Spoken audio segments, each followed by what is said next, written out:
Bonus Liber, Audiolibros, presenta Ética a Nicómaco, de Aristóteles. Parte 3. Libro 3. Capítulo 1. Pues la virtud consiste en los afectos y en las obras, y las alabanzas y reprehensiones consisten asimismo en cosas voluntarias, y en las forzosas el perdón, y aun algunas veces duelo y compasión, por ventura que a los que tratan de cosa de virtud les es necesario definir cuáles cosas son forzosas y cuáles voluntarias. Esles asimismo útil a los legisladores para tasar las honras y castigos. Aquellas cosas, pues, parecen ser forzosas, que por violencia se hacen o por ignorancia. Violento es aquello cuyo principio procede de fuera, de tal suerte que no pone de suyo cosa alguna el que lo hace ni el que lo padece, como si el viento llevase algo a alguna parte, o los hombres que son señores de ello. Mas las cosas que se hacen por temor de algunos males mayores, o por causa de algún bien, como si un tirano le mandase a uno que hiciese alguna cosa fea, teniéndole en rehenes sus padres y sus hijos, de tal suerte que si lo hace se librarán, y si no lo hace morirán, hay disputas si son cosas voluntarias o forzosas. En las cuales acontece lo mismo que en las tormentas y borrascas de la mar, cuando se alivian en ellas los navíos. Porque allí ninguno de su voluntad echa al hondo su hacienda, pero hácenlo todos los que buen seso tienen, por salvar su vida y las de los que van con ellos. Son, pues, los hechos semejantes mezclados, aunque más parecen voluntarios, porque cuando se hacen, consisten en nuestra mano y elección. Pero el fin de la obra consiste en la ocasión, y jase de decir así lo voluntario como lo forzoso cuando se hace. Y hacelo voluntariamente, pues las partes que son instrumento de aquel movimiento y su principio en las tales acciones, están en el mismo que lo hace, y cuando en el que lo hace está el principio del hacerlo, también está en mano del mismo el hacerlo o dejarlo de hacer. De manera que las tales obras son voluntarias. Aunque generalmente hablando, por ventura son forzosas, pues ninguno por sí mismo aceptaría el hacer ninguna cosa como aquellas. Aunque en hechos semejantes algunas veces son alabados los que alguna cosa torpe o triste sufren, por causa de algunos grandes bienes, y si lo contrario hacen son reprehendidos. Porque sufrir cosas muy feas, si no es por razón de algún grande o mediano bien, es, cierto, hecho de ruines. Pero en algunos hechos de estos no alabamos a los que los hacen, antes nos dolemos de ellos, cuando por causa de esto hace uno lo que no debería, y lo que a la natura humana excede, y lo que, en fin, ninguno sufriría. Porque cosas hay a que los hombres no han de ser forzados, antes han de morir sufriendo los más graves tormentos del mundo. Porque en aquel Almeón de Eurípides son dignas de risa las cosas que dice que le habían forzado, a matar a su madre. Es, cierto, algunas veces cosa dificultosa juzgar cuál se ha de escoger antes que cuál, y cuál antes que cuál habemos de sufrir, y más dificultoso el sufrirlo después que se entiende. Porque por la mayor parte acontece que lo que nos parece hacedero sea cosa triste y pesada, y a lo que nos fuerzan cosa fea y afrentosa.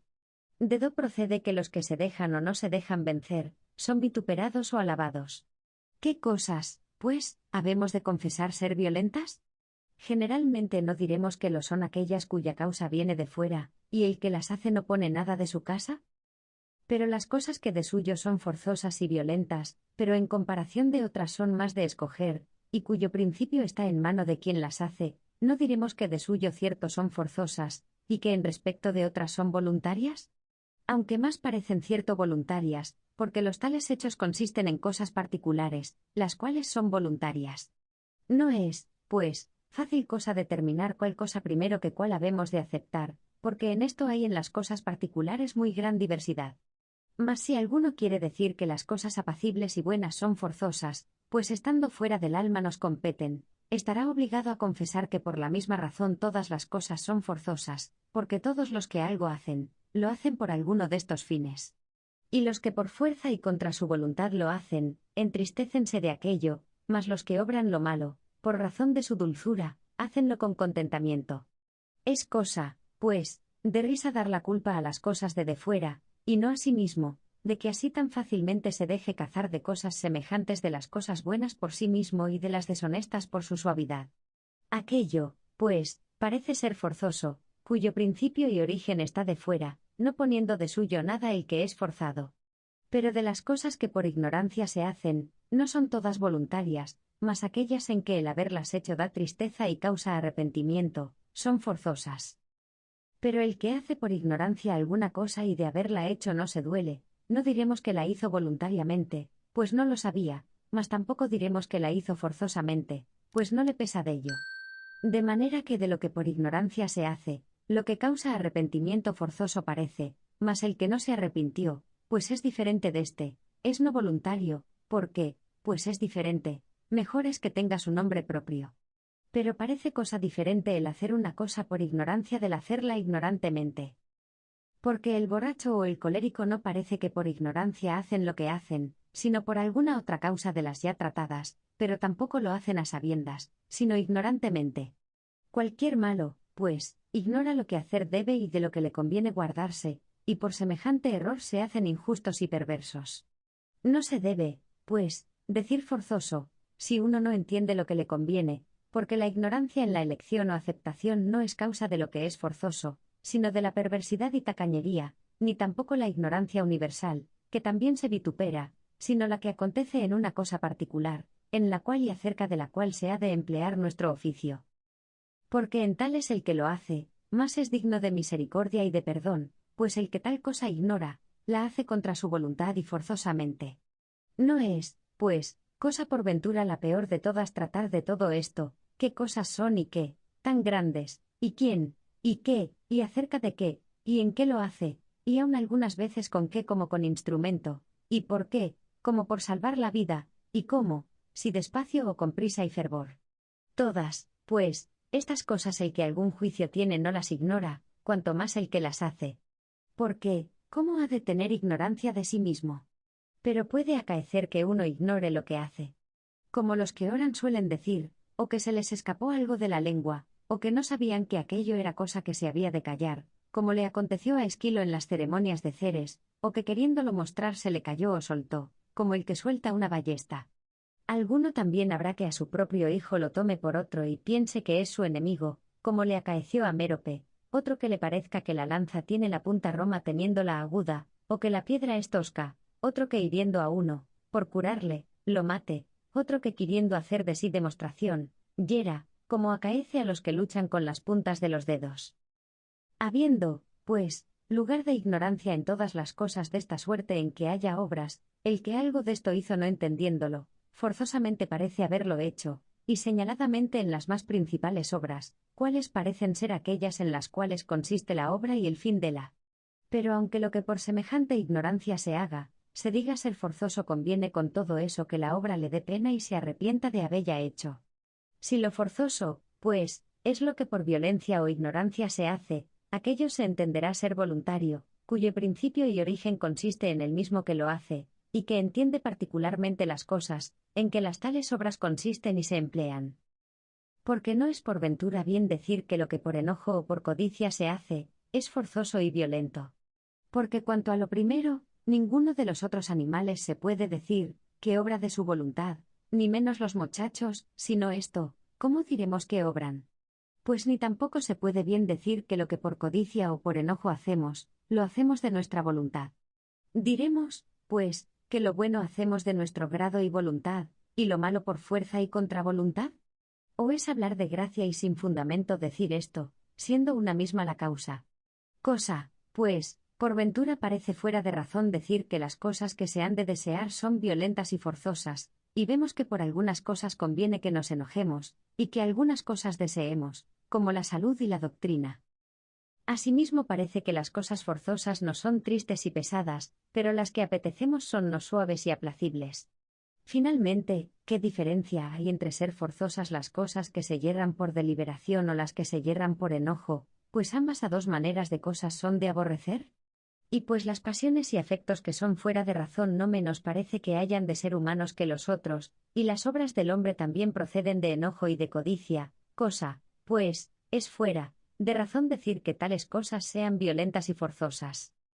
Ya que en el primer capítulo ha declarado cuál obra se ha de llamar forzosa y cuál voluntaria, y ha mostrado cuál manera de ignorancia hace la obra forzosa y cuál viciosa, y asimismo ha probado que lo que se hace por turbación de ánimo, no se puede llamar verdaderamente forzoso, en el capítulo 2, por cuanto la virtud, como ya está dicho, consiste en elección y libre aceptación de nuestra voluntad, trata de la elección, que es lo que vulgarmente llamamos libre albedrío, y prueba ser este propio del hombre, y que no es todo uno ser voluntario y proceder de libre albedrío.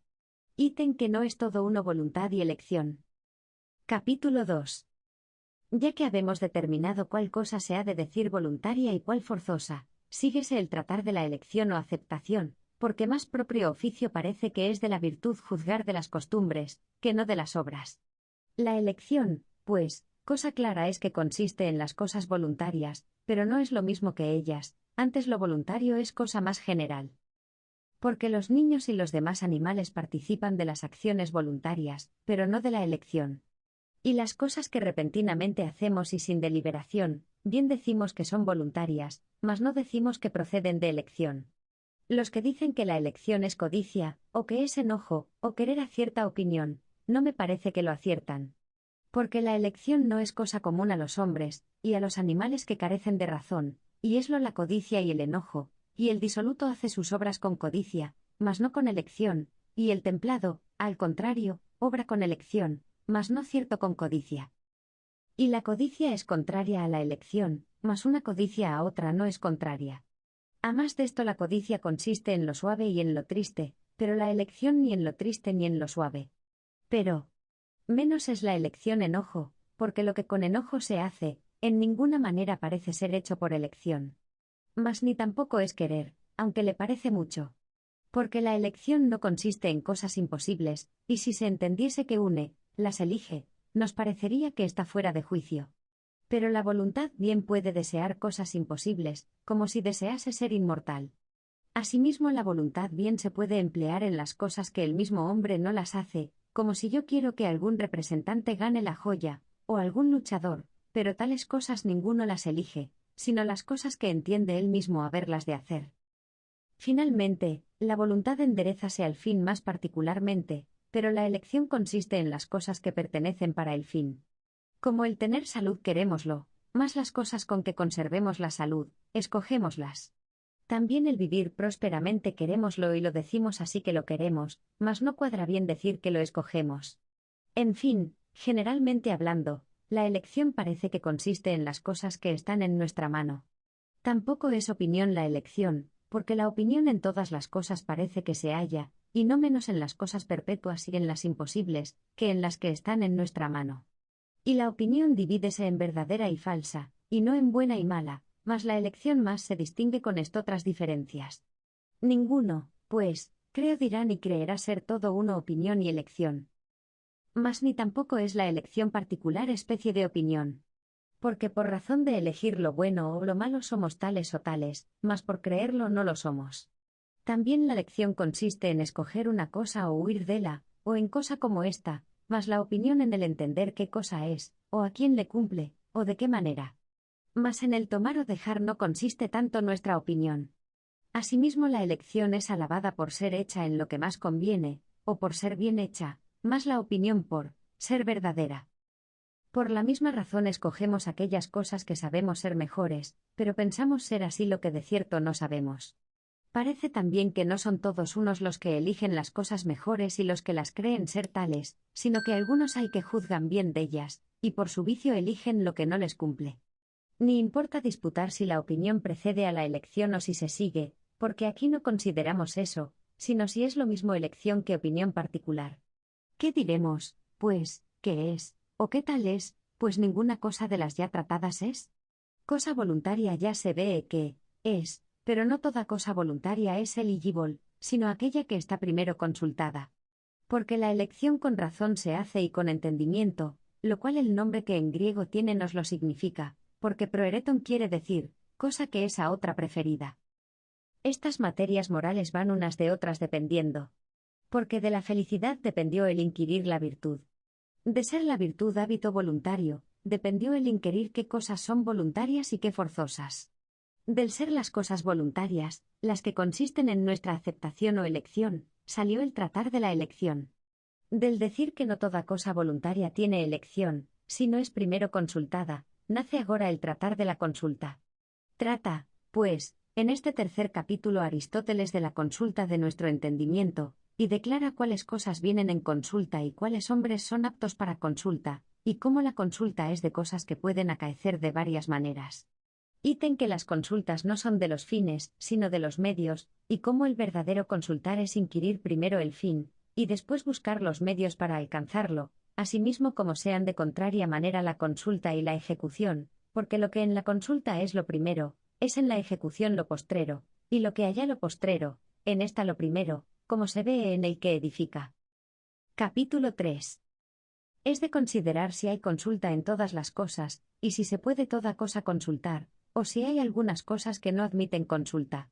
Aquello, pues, se ha de decir que cae en consulta, no lo que consulta un necio, ni lo que un furioso, sino lo que consultaría un hombre de juicio y entendimiento. Primeramente, pues, ninguno consulta de las cosas perpetuas, como digamos del mundo, o de cómo ternan proporción en un cuadrado el diámetro y el lado. Ni de las cosas que consisten en movimiento, y que siempre se hacen de una misma manera, ora por necesidad, ora por naturaleza, ora por otra cualquier causa como de los solsticios o términos del sol, o de sus salidas. Ni tampoco de las cosas que en diversas partes acaecen de diversas maneras, como de las sequedades o lluvias. Ni menos de las cosas que consisten en fortuna, como del hallarse un tesoro. Pero ni aun de todas las cosas humanas, como agora ningún lacedemonio consulta de qué manera los citias gobernarían bien su república. Porque ninguna cosa de estas está a nuestra disposición ni gobierno. Consultamos, pues, o deliberamos de aquellas cosas que toca a nosotros el haberlas de hacer, porque estas son las que restan por decir.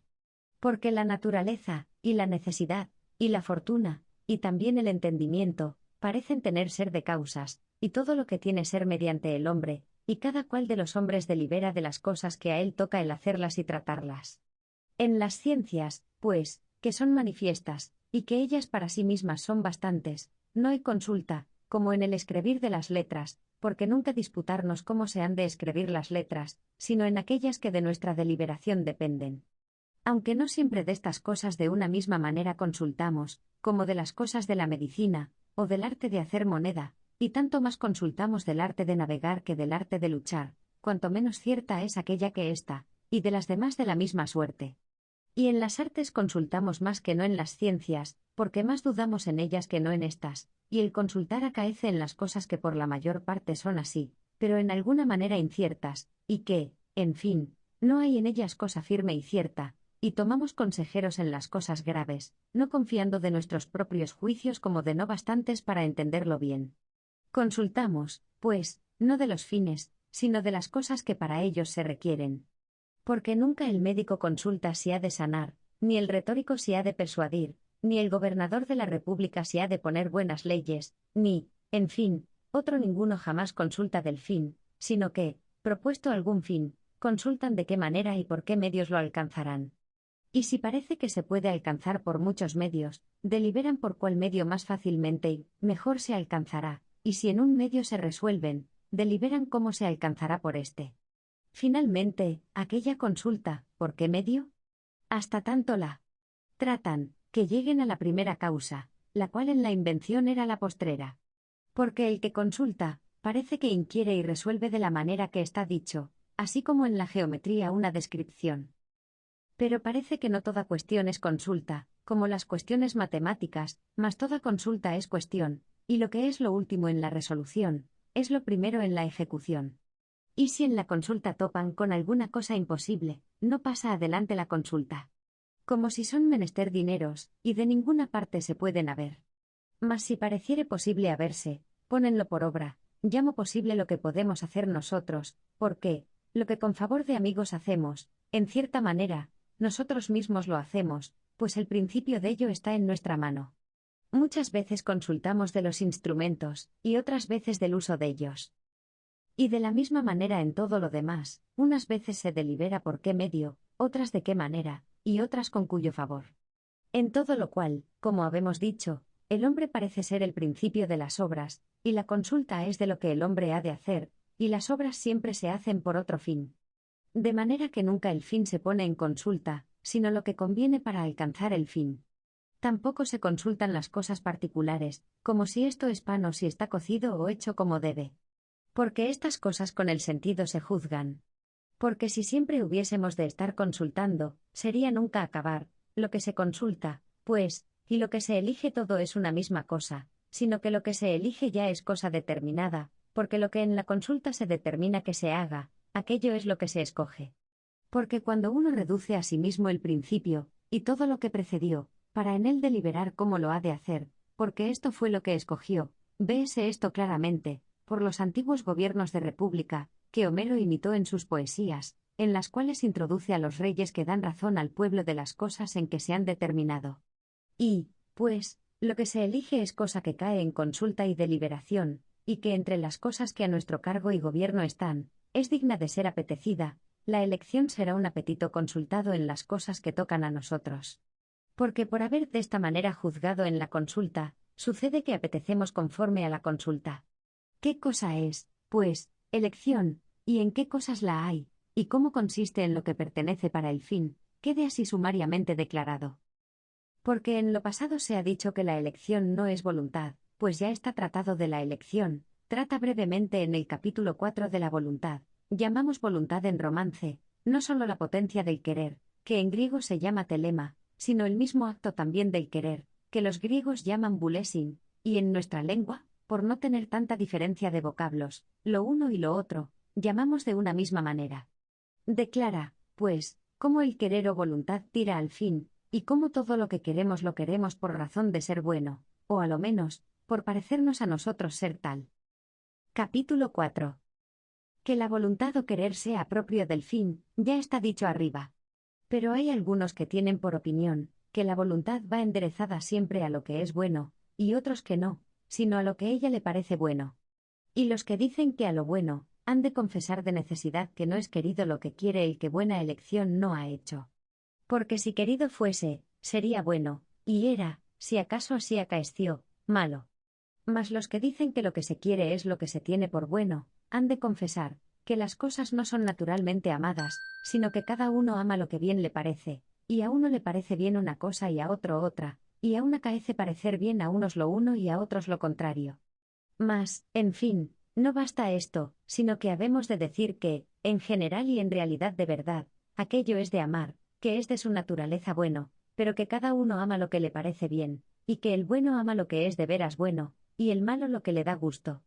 Como acaece también en los cuerpos, en los cuales a los que bien dispuestos están y salud tienen, les son sanas las cosas que son de suyo tales, mas a los enfermizos las contrarias. De la misma manera lo amargo y lo dulce, lo caliente y lo pesado, y todas las cosas de esta misma manera. Porque el bueno de todas las cosas juzga bien, y la verdad que en cada cosa hay, él la conoce, y en todo género de hábito hay cosas buenas y también cosas aplacibles. Y en esto difiere el bueno muy mucho de los demás, en que en todas las cosas se entiende la verdad, y es como una regla y medida de ellas. Pero en el vulgo parece que el contento es causa del error, porque el contento o regalo, no siendo bien, lo parece ser. De suerte que eligen el contento o regalo como cosa buena, y huyen de la pesadumbre y fatiga como de cosa mala. En el capítulo 5 demuestra Aristóteles en qué consiste la fuerza de la elección o libre albedrío, que es en tener facultad la voluntad de amar una cosa o su contraria, y seguir la una o la otra. Porque donde tal libertad no hay, no se dice haber libre albedrío. Como en el respirar no se dice tener libre albedrío, porque no está en nuestra mano el dejar de respirar. Pruébalo primero por razón, mostrando que no hay otra causa a quien atribuir estas obras sino la voluntad del hombre, y después por autoridad de los que hacen leyes, los cuales asignan premio para el bueno y castigo para el malo, en lo cual dan a entender ser obras libres la bondad y la malicia. Capítulo 5. Consistiendo, pues, el fin en la voluntad, y los medios que para él se requieren en la consulta y elección, las obras que acerca de estos medios se hacen, conforme a elección serán, y voluntarias, en las cuales se emplea el ejercicio de las virtudes. Está asimismo en nuestra mano la virtud y también el vicio. Porque en las cosas donde en nuestra mano está el hacerlas, está también el dejarlas de hacer, y donde está el no, también el sí. De manera que si el hacer algo, siendo bueno, está en nuestra mano, también estará en la misma el no hacerlo, siendo malo, y si el no hacer lo que es bueno está en nuestra mano, el hacer lo que es malo también estará en la misma. Y si en nuestra mano está el obrar bien y el obrar mal, y asimismo el dejarlo de obrar, pues en esto consiste el ser los hombres buenos o malos, también estará en nuestra mano ser buenos o malos. Y lo que algunos dicen que ninguno voluntariamente es malo, ni contra su voluntad próspero y dichoso, en parte parece falso y en parte verdadero. Porque verdad es que ninguno es dichoso o bienaventurado contra su voluntad. Pero el vicio cosa voluntaria es, o habemos de poner duda en lo que agora habemos dicho, y decir que el hombre no es el principio ni el padre de sus propias obras como lo es de sus propios hijos. Mas pues esto se ve claro ser verdad, y no tenemos otros principios a quien reducir las tales obras sino aquellos que en nuestra mano están, las obras, cuyos principios están en nuestra mano, también estarán en nuestra mano y serán voluntarias. Parece que conforma con esto lo que particularmente en cada una de ellas cada uno juzga, y también lo que los legisladores han determinado, pues castigan, y dan la pena que merecen, a los que hacen las cosas ruines, si ya no las hacen por fuerza o por ignorancia, que no estuvo en su mano el remediarla, y a los que se ejercitan en buenas obras, honranlos, casi exhortando a estos y refrenando a aquellos.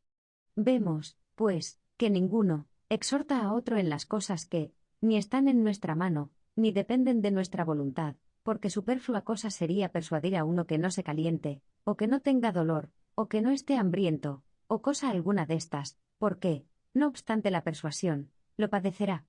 Y aun la misma ignorancia es castigada, si el mismo ignorante es causa dela, como en los borrachos, a los cuales les ordenaron el castigo doblado. Porque el principio de ello está en su mano, pues pueden abstenerse del vino y borrachez, la cual les es causa de su ignorancia. Castigan asimismo a los que, de las leyes que están obligados a saber, ignoran algo, si ya no es muy dificultoso de saber, y lo mismo es en todas las otras cosas que parece que por descuido y negligencia se dejan de saber, pues está en su mano no ignorarlas, siendo señores del considerarlo y poner en saberlo diligencia. Mas, por ventura, alguno es de tal calidad que no por no considerarlo es tal, sino que ellos mismos se son a sí mismos la causa de ser tales, viviendo disolutamente.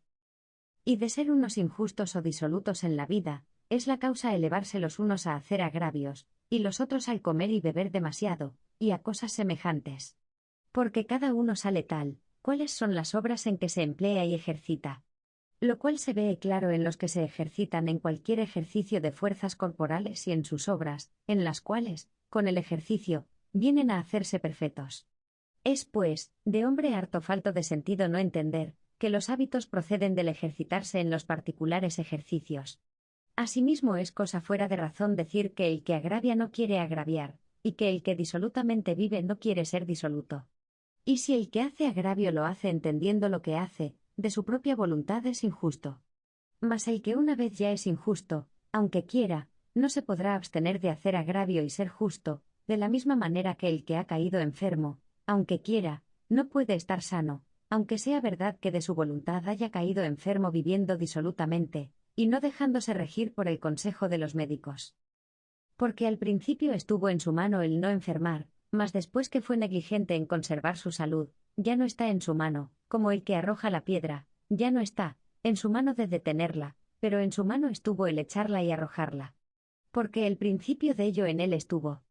De la misma manera acontece al injusto y al disoluto, que al principio estuvo en su mano no ser tales, y por esto voluntariamente lo son tales, pero después que ya lo son, no está así en su mano dejarlo de ser. Ni solamente los vicios del alma son libres y voluntarios, mas aún, en algunos, los del cuerpo, a quien solemos reprender. Porque los que de su naturaleza son feos, ninguno los reprende, sino los que lo son por flojedad y descuido. Y lo mismo es en la flaqueza, debilitación de miembros y ceguedad. Porque del que naturalmente es ciego, o por enfermedad, o por algún golpe de desgracia, ninguno hay que se burle, antes se duelen de su infortunio todos. Mas al que por beber mucho, o por otra alguna disolución, viniese a cegar, todos, con muy justa razón, lo reprenderían. De manera que de las faltas o vicios, aquellos son dignos de reprensión, que acaecen por nuestra propia culpa, mas los que no suceden por culpa nuestra, no merecen ser reprendidos. Lo cual, si así es, también en las demás cosas los vicios que merecen reprensión estarán en nuestra mano.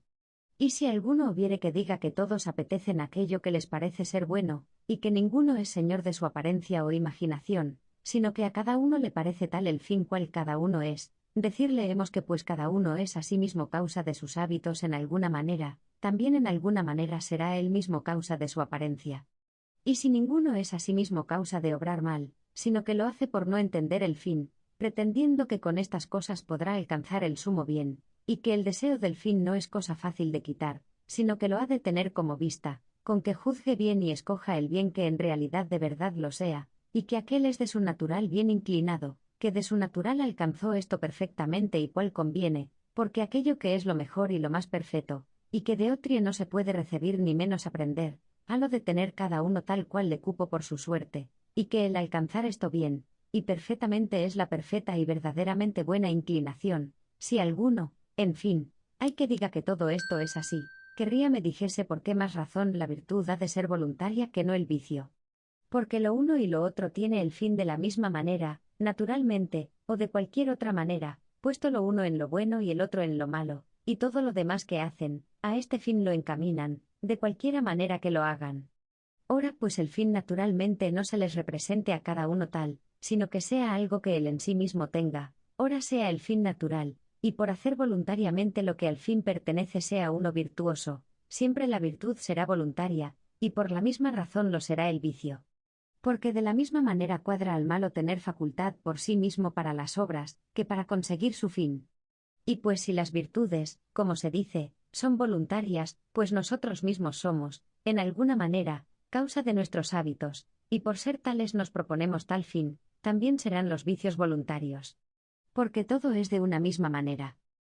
Habemos, pues, tratado hasta agora así, en general, de las virtudes, y propuesto su género casi como por ejemplos, diciendo que eran medianías y que eran hábitos, y de dónde procedían, y cómo se empleaban en los mismos ejercicios de donde procedían, y por sí mismas, y cómo consistían en nuestro libre albedrío, y cómo eran voluntarias, y cómo habían de ser tales cuales la recta y buena razón determinase.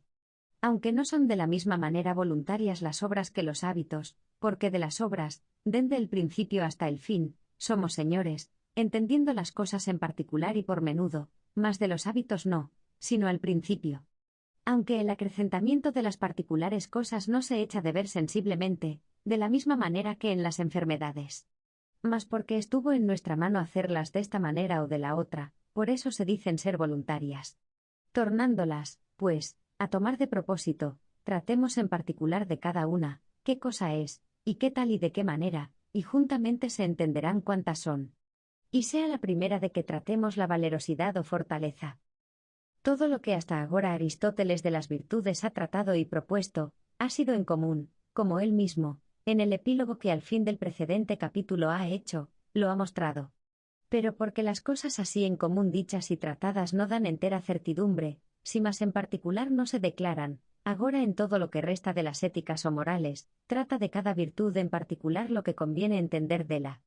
Y primeramente echa mano de la más generosa y más importante de las virtudes, que es de la fortaleza de ánimo, llámole las más generosa, porque todos los que en el mundo son de veras generosos han comenzado por aquí, haciendo grandes hazañas en cosas de la guerra por la honra y libertad de su patria, de lo cual muchas naciones, pero señaladamente la española nación, puede dar ejemplos muy ilustres.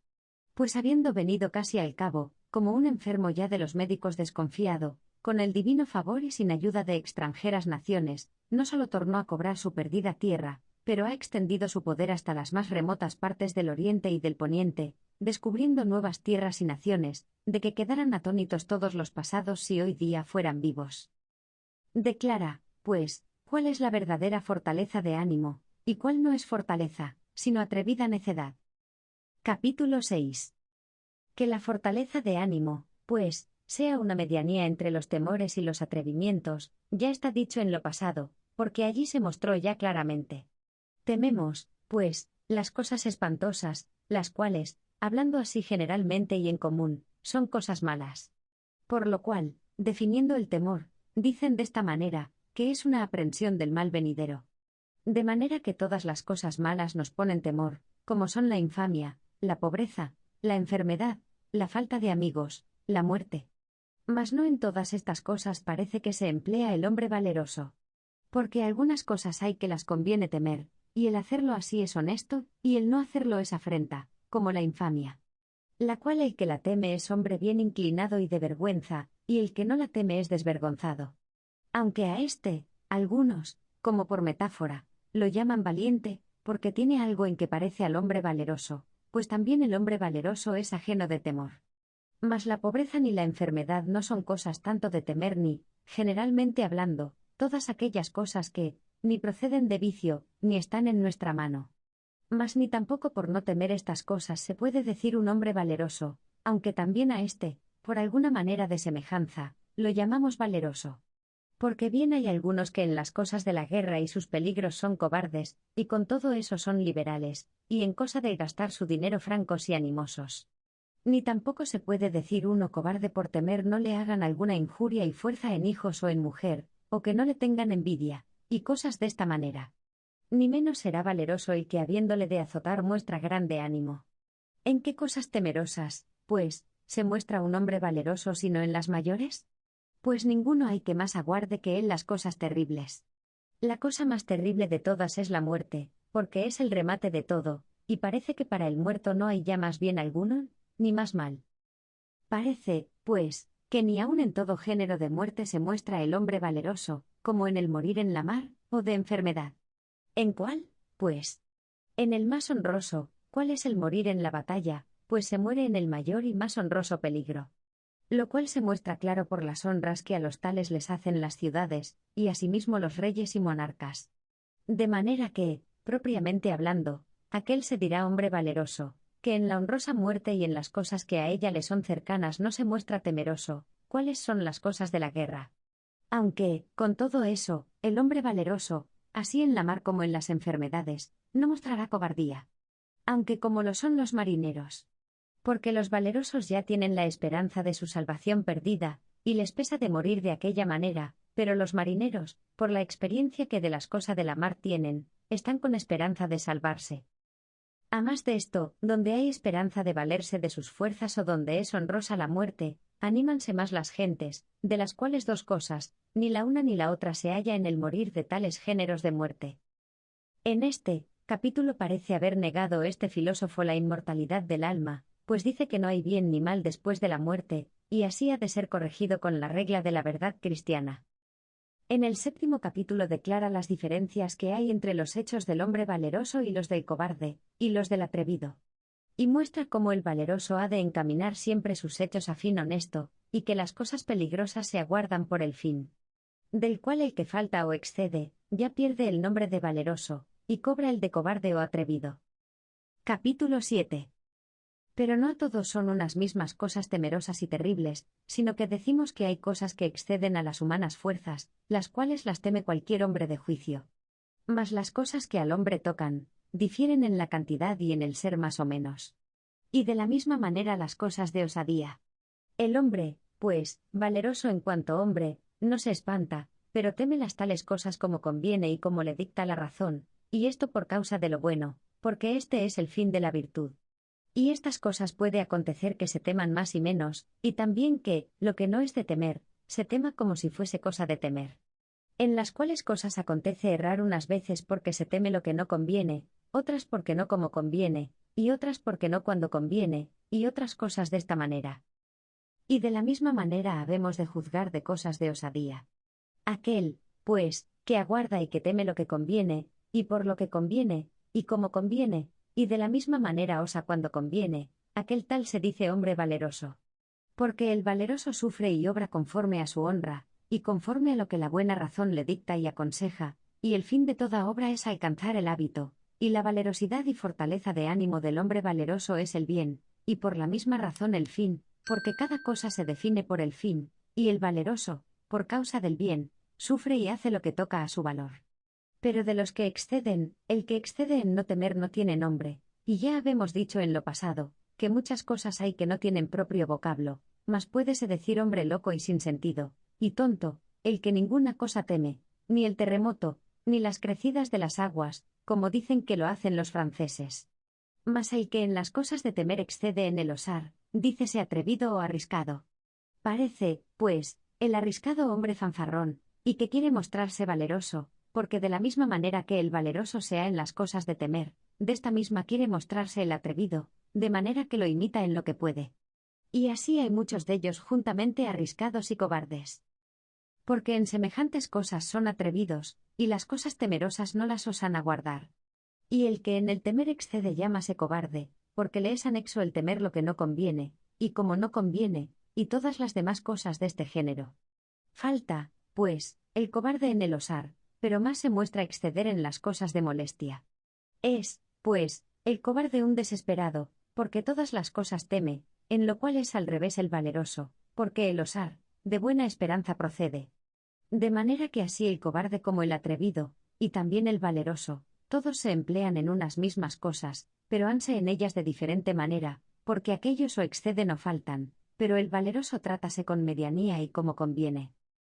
Y los atrevidos son demasiadamente anticipados, y que antes del peligro ya muestran querer estar en él, y cuando están en él retíranse. Mas los valerosos en el hacer son fuertes, y antes del moderados y quietos. Es, pues, la valerosidad o fortaleza, como está dicho, una medianía en las cosas de osadía, y de temor en las cosas que están dichas, las cuales escoge y sufre por ser cosa honesta el hacerlo y afrentosa el dejarlo de hacer. Pero el matarse uno a sí mismo, por salir de necesidad y pobreza, o por amores, o por otra cualquier cosa triste, no es hecho de hombre valeroso, sino antes de cobarde. Porque es gran flaqueza de ánimo el huir las cosas de trabajo y muerte, no por ser cosa honrosa el morir, sino por huir del mal. Es, pues, la fortaleza de ánimo tal cual aquí la habemos dibujado. Cosa es averiguada lo que Aristóteles dice en el principio de las reprensiones de los sofistas, que unas cosas hay que de suyo son tales, y otras que, no siéndolo, quieren parecer ser tales. Como la mujer que de suyo no es hermosa, y con afeites quiere parecerlo. Y como el alatón, que no siendo oro, parece serlo, y como algunos hombres, que siendo bofos y de mal hábito de cuerpo, parece que están gordos. Y no solo es esto verdad en las cosas exteriores, pero aún en las del ánimo, porque la malicia y astucia quiere imitar a la prudencia, y la crueldad a la justicia y otras cosas de esta manera. Enseña, pues, Aristóteles en este 8º capítulo cómo discerniremos la verdadera fortaleza de ánimo de la que, no siendo, quiere parecerlo, y muestra no haberse de decir fuerte el que por temor es fuerte, como los que en la guerra temen de desamparar la orden militar por el castigo, o los que lo son por vergüenza, o los que con saña o cólera hacen cosas peligrosas. Todos estos y los que de esta manera fueren, no son fuerte, ni valerosos, porque no obran por elección ni lo hacen por fin honesto. Capítulo 8. Hay también 5 maneras de obras que se dicen tener nombre de fortaleza. La primera de las cuales es la fortaleza o valerosidad civil, la cual las parece más que otra ninguna a la verdadera fortaleza. Porque los ciudadanos parece que aguardan los peligros por las penas estatuidas por las leyes, y por las afrentas y honras.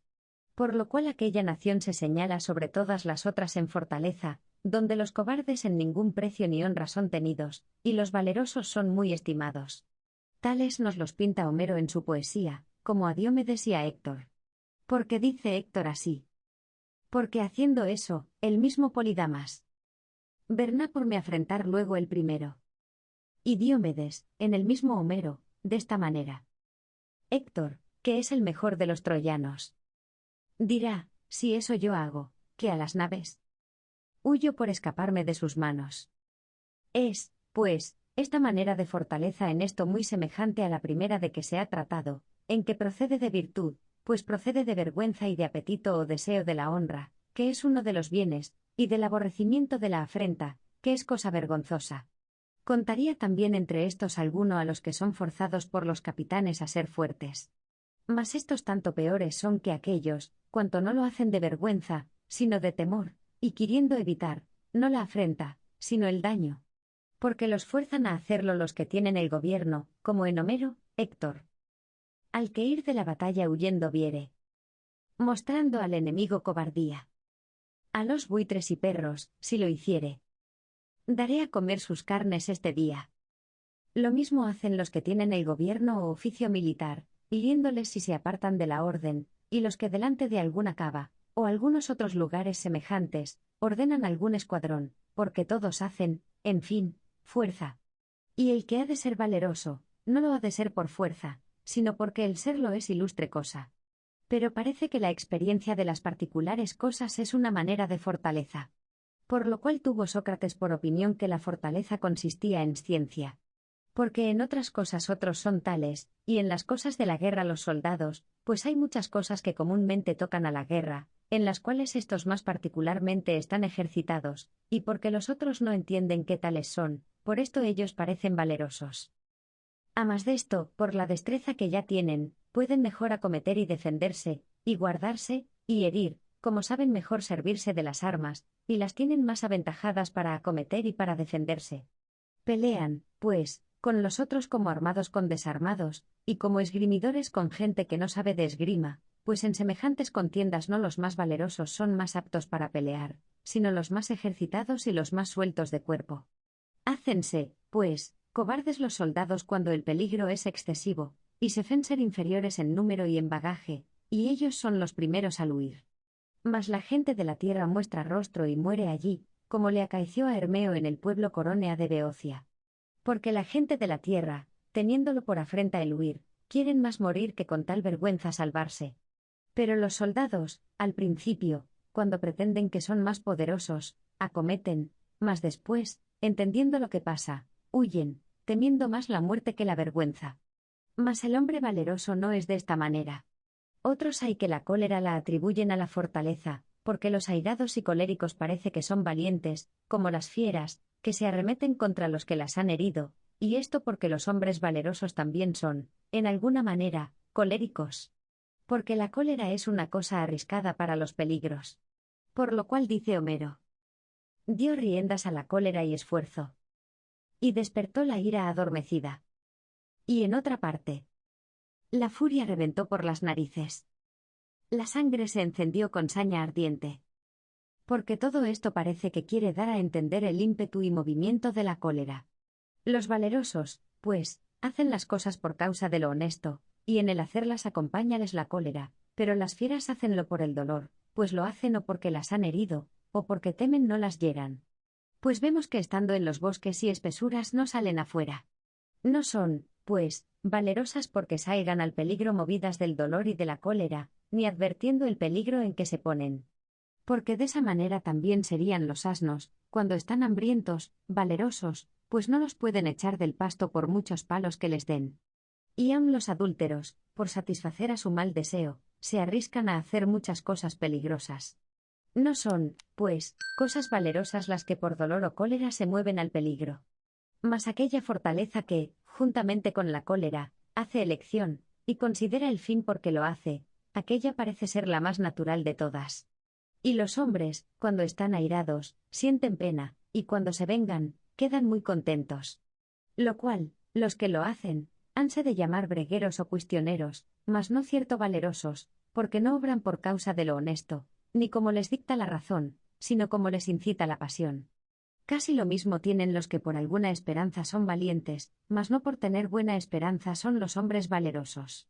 Porque los tales, por estar vezados a vencer a muchos y muchas veces, son osados en los peligros. Mas en esto parecen semejantes los unos y los otros a los valerosos, que los unos y los otros son osados. Pero los valerosos sonlo por las razones que están dichas, mas los otros, por presumir que son más poderosos, y que no les verná de allí mal ninguno, ni trabajo. Lo cual también acaece a los borrachos. Porque también estos son gente confiada. Mas cuando el negocio no les sale como confiaban, luego huyen. Mas el oficio propio del hombre valeroso era aguardar las cosas que al hombre le son y parecen espantosas, por ser el hacerlo cosa honesta, y vergonzosa el dejarlo de hacer. Por lo cual más valeroso hecho parece mostrarse uno animoso, y quieto en los peligros que repentinamente se ofrecen, que no en los que ya estaban entendidos, porque tanto más aquello procede de hábito, cuanto menos en ellos estaba apercebido. Porque las cosas manifiestas puede escogerlas uno por la consideración y uso de razón, mas las repentinas por el hábito. Los ignorantes también parecen valientes, y parecen mucho a los confiados, aunque en esto son peores, que no tienen ningún punto de honra, como los otros. Y así, los confiados, aguardan por algún espacio de tiempo, pero los que se han engañado, si saben o sospechan ser otra cosa, luego huyen. Como les aconteció a los argivos cuando dieron en manos de los lacedemonios creyendo ser los sicionios. Dicho, pues, habemos cuáles son los verdaderamente valerosos, y cuáles, no siéndolo, quieren parecerlo. En el capítulo 9 hace comparación entre el osar y el temer, y muestra ser más propia materia suya unas cosas de temor, que las de osadía. Capítulo 9. Consiste, pues, la fortaleza en osadías y temores, pero no en ambas cosas de una misma manera, sino que, principalmente en las cosas de temer. Porque el que en estas cosas no se altera, sino que muestra el rostro que conviene, más valeroso es que no el que lo hace en las cosas de osadía. Porque por aguardar las cosas tristes, como está dicho, se dicen ser los hombres valerosos. Y por esto la fortaleza es cosa penosa, y con mucha razón es alabada. Porque más dificultosa cosa es esperar las cosas tristes, que abstenerse de las aplacibles. Pero con todo esto, el fin de la fortaleza parece dulce, sino que lo escurecen las cosas que le están a la redonda, como les acontece a los que se combaten en las fiestas, porque a los combatientes el fin porque se combaten dulce les parece, que es la corona y premios que les dan, pero el recibir los golpes, dolorosa y triste cosa les es, pues son de carne, a la cual les son pesados todos los trabajos. Y porque los trabajos son muchos, y el premio porque se toman poco, parece que no contienen en sí ninguna suavidad. Y si lo mismo es en lo que toca a la virtud de la fortaleza, la muerte y las heridas cosa triste le serán, y contra su voluntad las recibirá, pero aguárdalas por ser cosa honesta el esperarlas, o porque el no hacerlo es cosa vergonzosa. Y cuanto más adornado estuviere de virtudes y más dichoso fuere, tanto más se entristecerá por la muerte. Porque éste tal vez era más digno de vivir, y éste sabe bien de cuán grandes bienes se aparta por la muerte. Esto, pues, es cosa triste, mas con todo eso no es menos valeroso, antes, por ventura, más, pues en la guerra aprecia más lo honesto que no a ellos. Ni aun en ningún otro género de virtudes se alcanza el obrarlas con gusto y contento, hasta que se alcanza el fin en ellas.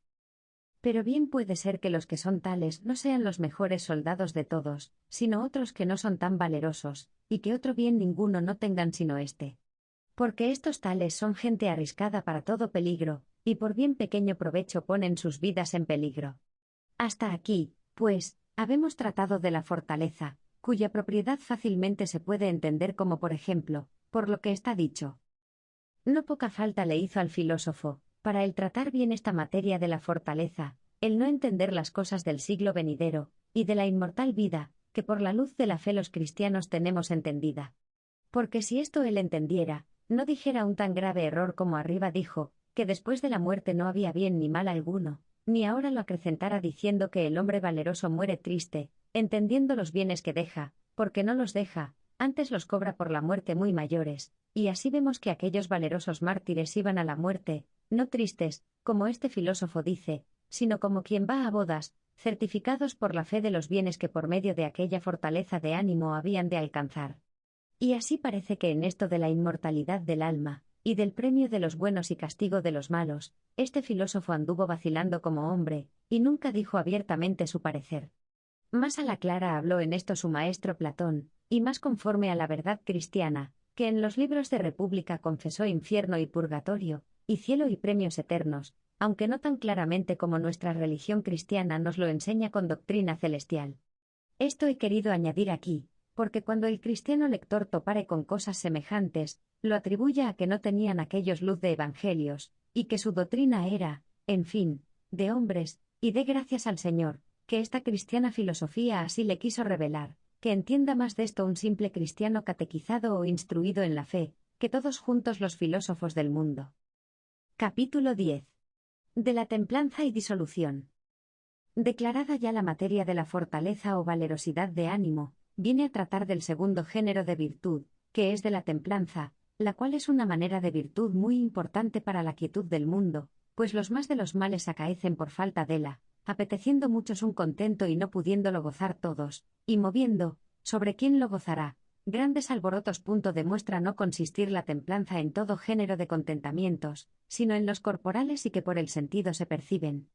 Después de haber tratado de la fortaleza, vengamos a tratar de la templanza, porque entendido está ser estas virtudes de aquellas partes que no usan de razón.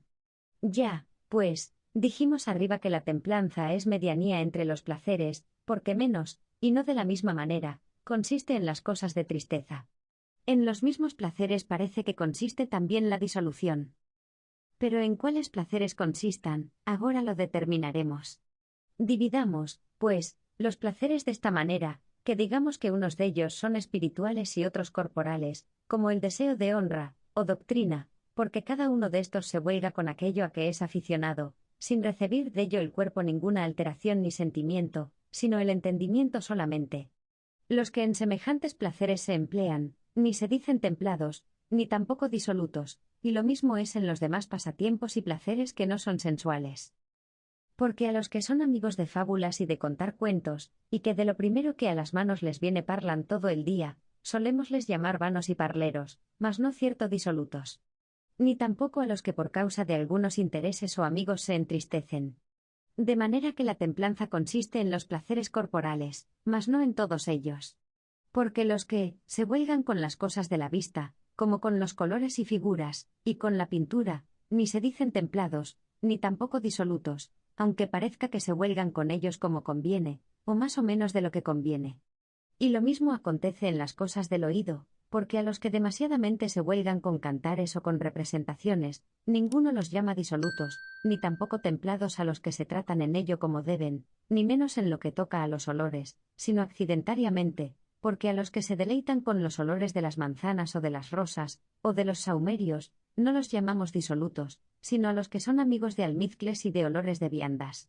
Porque unos disolutos huélganse con olores semejantes, porque les traen a la memoria lo que ellos codician.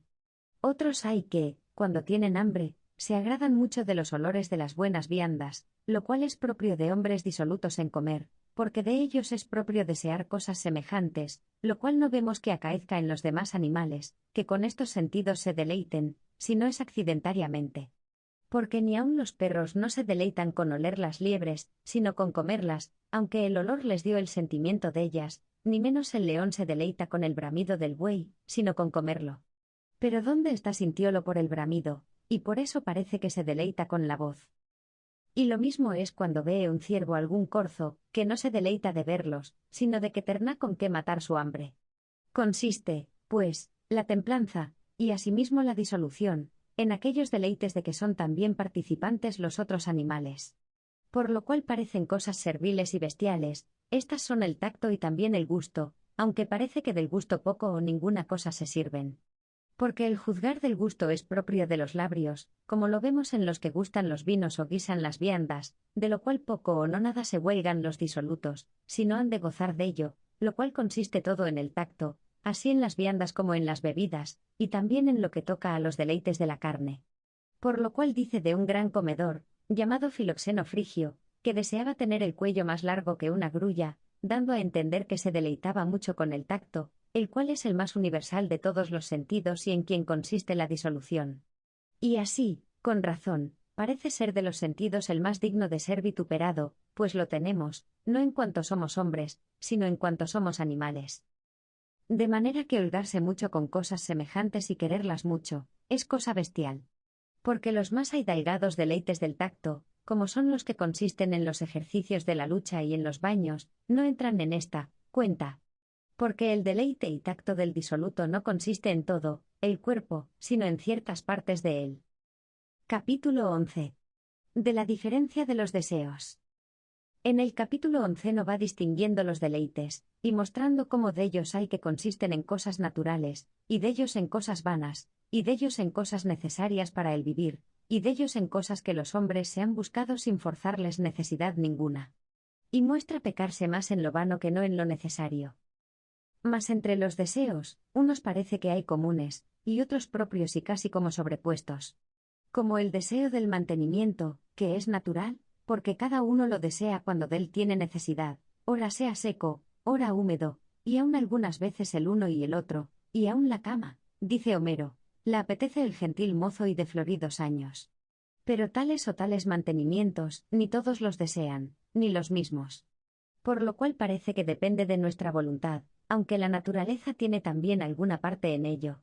Porque unas cosas son aplacibles a unos y otras a otros, y algunas cosas particulares agradan más a unos, que las que a otros agradan comúnmente. En los deseos, pues, naturales, pocos son los que pecan, y por la mayor parte en una cosa, que es en la demasía. Porque el comer uno todo cuanto le pongan delante, y beber hasta reventar, es exceder la tasa que la naturaleza puso, pues el natural apetito es henchir lo que hay necesidad. Y así, estos se llaman comúnmente hinchevientres, como gentes que los cargan más de lo que sería menester. Esta es una condición de hombres serviles y de poca calidad. Pero en los particulares deleites muchos pecan, y de muy diversas maneras. Porque de los que a cosas particulares se dicen ser aficionados, pecan los que se deleitan en lo que no deben, o más de lo que deben, o como la vulgar gente se deleita, o no como deberían, o no con lo que deberían, pero los disolutos en toda cosa exceden, pues se deleitan con algunas cosas con que no deberían, pues son cosas de aborrecer. Y aunque se permita deleitarse con algunas de ellas, deleitanse más de lo que deberían, y como se deleitaría la gente vulgar y de poca estofa. Bien entendido, pues, que la disolución es exceso en las cosas del deleite, y cosa digna de reprensión. Mas en lo que toca a las cosas de molestia, no es como en lo de la fortaleza, porque no se dice uno templado por sufrirlas, ni disoluto por no hacerlo, sino que se dice uno disoluto por entristecerse más de lo que debería por no alcanzar lo que apetece, la cual tristeza el mismo deleite se la causa, y templado se dice por no entristecerse por carecer y abstenerse del deleite. El disoluto, pues, todas las cosas deleitosas apetece, o, a lo menos, las que más deleitosas son, y de tal manera es esclavo de sus propios deseos, que precia y escoge aquellos más que todo el resto de las otras cosas, y por esto, como las desea, entristécese si no las alcanza, porque el deseo siempre anda en compañía de la tristeza. Aunque parece cosa ajena de razón entristecerse por el deleite. Pero faltos en el deleite y que se alegren con él menos de lo que conviene, no se hallan ansí, porque no consiente la naturaleza humana una tan grande tontedad, pues vemos que aun los demás animales disciernen los mantenimientos, y de unos se agradan y otros aborrecen, y pues si alguno hay que ninguna cosa le sea deleitosa, ni de unas cosas a otras haga diferencia, parece que este tal está lejos de ser hombre. De manera, que este tal no tiene nombre, porque tal cosa no se halla. Pero el templado, en estas cosas trátase con medianía, porque ni se deleita con las cosas con que se deleita mucho el disoluto, antes abomina de ellas, ni en alguna manera se huelga con lo que no debe, ni con ninguna cosa demasiadamente, ni por carecer de ello se entristece, ni desea sino moderadamente, ni se deleita con ninguna cosa más de lo que debe, ni cuando no debe, ni, generalmente hablando, con ninguna cosa de estas. Antes apetece las cosas que importan para la salud y para conservar el buen hábito del cuerpo, si son cosas deleitosas, y esto moderadamente y como debe, y las demás cosas aplacibles, que no sean perjudiciales a estas, ni menos estraguen la honestidad ni la hacienda. Porque el que disoluto es, más quiere sus deleites que toda la honra, mas el templado no es de esta manera, sino como la buena razón le enseña que ha de ser. Capítulo 12. Cómo la disolución es cosa más voluntaria que la cobardía. En este último capítulo compara dos vicios de las dos virtudes, de que hasta ahora ha tratado, el uno por exceso, que es la disolución, y el otro por defecto, que es la cobardía, de los cuales dos vicios la disolución es exceso de la temperancia, y la cobardía defecto de la fortaleza. Prueba, pues, la disolución tanto ser más digna de reprensión que no la cobardía, cuanto es más voluntaria y más puesta en nuestra libertad de albedrío. Porque la cobardía parece nacer de una escaseza o poquedad de ánimo, y la disolución de la misma voluntad. La disolución, cosa más voluntaria parece que no la cobardía, pues ésta nace del deleite, y aquella de la tristeza, de las cuales dos cosas el deleite es cosa de amar, y la tristeza de aborrecer. Y la tristeza disipa y destruye la naturaleza del que la tiene, mas el deleite ninguna cosa de esas hace, antes procede más de nuestra elección, y por esto es digno de mayor reprensión, pues en semejantes cosas es más fácil cosa acostumbrarnos. Porque muchas cosas hay en la vida de esta condición, en las cuales el acostumbrarse es cosa que está lejos de peligro, lo cual en las cosas de espanto es al revés. Aunque parece que la cobardía así en común tomada, no es de la misma manera voluntaria, que si en las cosas particulares la consideramos. Porque ella en sí carece de tristeza, mas las cosas particulares dan tanta pena, que fuerzan muchas veces a arrojar las armas, y a hacer otras cosas afrentosas, y por esto parece que son cosas violentas. Pero en el disoluto es al revés, que las cosas particulares le son voluntarias, como a hombre que desea y apetece, mas así en común no tanto, porque ninguno apetece así en común ser disoluto. Y el nombre de la disolución atribuímoslo a los hierros, esto es en griego conforme al nombre acolastos, de los niños, porque se parece mucho lo uno de estos a lo otro. Aunque para nuestra presente disputa no hace al caso inquirir cuál tomó de cuál el nombre, pero cosa cierta es que lo tomó lo postrero de lo primero, y no parece que se hace mal la traslación de lo uno para lo otro. Porque todo lo que cosas torpes apetece y en esto crece mucho, ha de ser castigado, cuáles son el apetito y el niño más que otra cosa alguna, porque también los niños viven conforme al apetito, y en ellos se ve más el apetito del deleite. De manera que si no está obediente a la parte que señorea y se sujeta a ella, crece sin término, porque es insaciable el apetito del deleite, y el no bien discreto de donde quiera lo apetece. Y el ejercitarse en satisfacer al apetito hace crecer las obras de su mismo jaez, las cuales si vienen a cobrar fuerza y arraigarse, cierran la puerta del todo a la razón. Por tanto, conviene que estos tales deleites sean moderados y pocos, y que a la razón en ninguna manera sean contrarios. A lo que de esta manera es, llamámosle obediente y corregido. Porque así como el niño ha de vivir conforme al mandamiento de su ayo, de la misma manera en el hombre la parte apetitiva ha de regirse como le dicta la razón. Por lo cual, conviene que en el varón templado la parte del apetito concuerde con la razón, porque la una y la otra han de tener por blanco lo honesto, y el varón templado desea lo que conviene y como conviene y cuando conviene, porque así lo manda también el uso de razón. Esto, pues, es la suma de lo que habemos tratado de la virtud de la templanza. Fin del libro tercero.